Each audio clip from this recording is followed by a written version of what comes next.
I was informed that he, from some source, was advised that he will be charged tomorrow for manslaughter. Those are my instructions.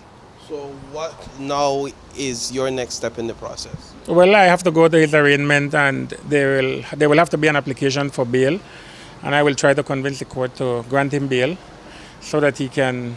I don't know. It's a tough move. It's a tough situation he's in.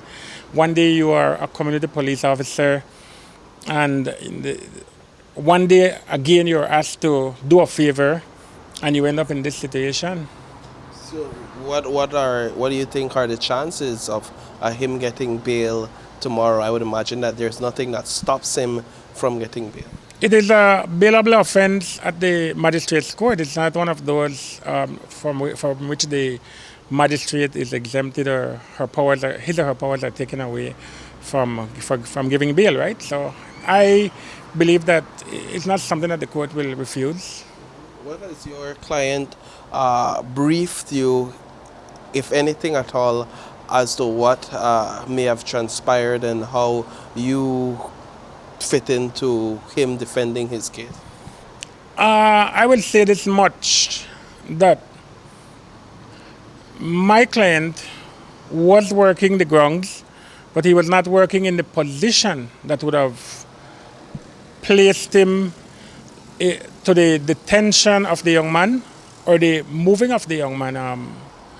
I was made to understand that it might have been the SPU who detained the young man. My client was, as I'm instructed, my client was not there when that was done. So he had no knowledge, and when he was asked to park the van, to move the van from one point to another point, he did that. So it's not that if the instructions that I have received are true, then he cannot be faulted.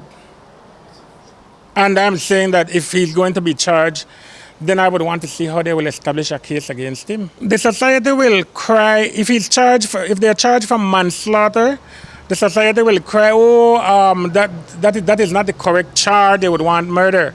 But those who advise the police to bring certain charges must look at what is in the mind of the person in addition to the act that is done that becomes the crime.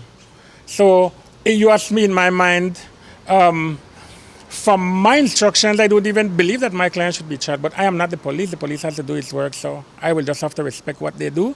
And then when we get into court, that is where we do what we have to do.